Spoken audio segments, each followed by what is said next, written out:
Was hat sich denn so verändert über die Jahre, auch gerade was so Ernährung angeht? Wird da mittlerweile mehr Augenmerk drauf gelegt?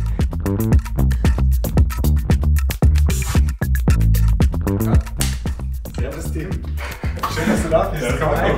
Hi. Willst du einen Kaffee? Oh ja, sehr gerne. Danke für die Einladung.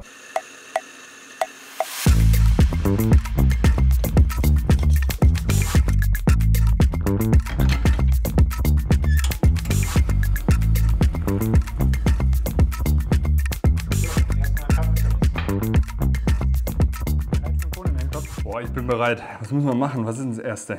Hummus, Salsa Topping. Mache ich den Hummus und du kümmerst dich um die Salsa und das Die Salsa Topping? und das Topping, ja. Passt. Bin mal gespannt, ob Katharina nachher zufrieden ist mit dem Ergebnis, was sie da präsentiert bekommt. Marco, was würdest denn du eigentlich sagen? Jetzt hast du mir vorhin so einen extrem leckeren Cappuccino kredenzt, wo ich ja wirklich sehr beeindruckt war, was du da gezaubert hast. Kannst du dir das erklären, wie das zustande kam mit dem Radsport und dem Kaffee? Also, dass das so gut passt und dass das so ein Ding bei euch ist. Ja, die Sache ist einfach die, mit den Treats müssen wir ein bisschen vorsichtig sein, wenn wir da unter der Saison sind. Es geht ja natürlich immer fit bleiben, Körpergewicht, das Ganze drumherum und dann ist halt im besten Fall so ein Hafermilch-Cappuccino oder vielleicht schwarzer Kaffee eigentlich das Beste. Und mittlerweile ist das ja wirklich eine Wissenschaft für sich geworden. Also jeder versucht da nur den besten Kaffee zu machen und da wird halt immer gekämpft, wer den besten Milchschaum zusammenkriegt, wer die besten Bohnen hat. Was ist denn so dein persönliches Fazit zu 2023? Was war denn so dein persönliches Highlight? Die Sache ist die, als Sportler will man immer mehr. Gell? Und vor allem für mich, vor 2 Jahren jetzt muss man sagen, Hamburg gewonnen und in Norwegen eine Etappe, das war natürlich schon ein ganz großes Kino für mich persönlich. Aber im letzten Jahr eben da bei der Tour dabei zu sein, wie Chai das gelbe Trikot erobert und dann Jordi die letzte Etappe gewinnt. Champs-Élysées, ja. Das war schon ein ganz großes Kino und das habe ich ziemlich cool gefunden, dass ich da eben zur Mannschaft gehört habe. Ja, schauen wir, ob ich zufrieden bin.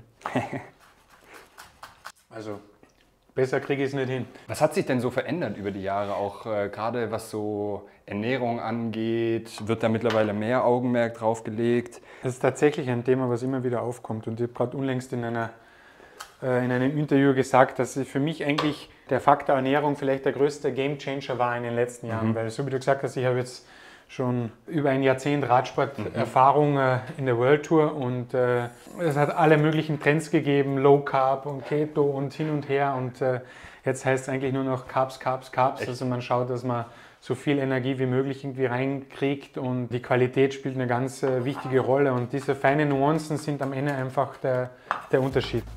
Das ist die erste Challenge. So, ich habe jetzt gerade hier noch die Absaugautomatik noch angemacht. Quasi, wenn du unten einfach auf den Ventilator drauf drückst, das ist eigentlich ganz cool, dann passt sich das automatisch an die eingestellte Temperatur bei der Platte ein. So, und das mit der Brückenfunktion, beide zugleich?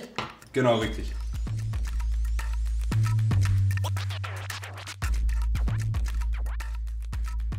Die Katharina hat mir ja im Vorfeld von deinen sagenumwobenen Carbonara erzählt und dass du dir ja immer gerne für Gäste kochst. Da ist natürlich dann auch praktisch quasi, wenn du hier stehst und à la Minute dann die Carbonara auf den Tisch bringst und die Gäste schon da sind, da ist es natürlich dann auch immer ganz nett. Stimmt, also die Katharina ist leidenschaftliche Köchin und ausgesprochen gute Köchin, aber gerade wenn es auch zum Beispiel um die italienische Küche geht, dann darf ich auch einen Kochtopf. Die Katharina kommt ja später noch mit dazu, dann können wir sie auch fragen. Aber jetzt frage ich mal erst dich, wo wir noch alleine sind. Wer kocht denn besser? Sie kocht besser und sie kocht öfter. Also da bin ich schon sehr glücklich, dass ich so eine super Frau habe. Also bei uns ist es so, dass wir oft die Locations wechseln. Dann geht es immer darum, den Kühlschrank wieder auszuräumen, im Sinne von die Sachen zu verwerten. Und da finde ich es immer genial, was die Katharina da uns für Sachen auf den Tisch zaubert mit Zutaten, mit dem, die gerade was da noch ist. übrig ist.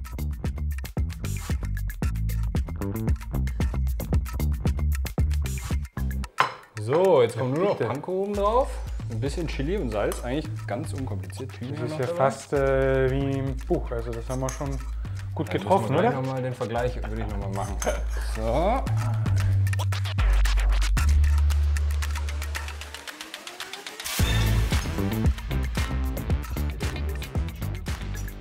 Katharina, jetzt haben wir ja für dich gekocht. Jetzt stellt sich aber natürlich die wichtige Frage, wer kocht von euch beiden besser? Besser ist vielleicht ein bisschen schwer. Unterschiedlich ist es. Also ich glaube, dass ich vielleicht ein bisschen ausgefallener koche und andere Sachen und mehr Zutaten so verwende. Und der Marco ist eher der keep it simple, klassischer Koch, aber natürlich auch wahnsinnig gut. Wenn du dich jetzt auf ein Gericht von Marco festlegen müsstest, wenn du sagst, oh, das ist sein Signature-Dish. Ich freue mich besonders, oder auch, glaube unsere Gäste freuen sich immer am meisten auf seine Spaghetti Carbonara. Ich könnte mehr daran gewöhnen, dass ich nach Hause komme und so welche guten Sachen auf den Tisch strecke. Perfekt bekocht.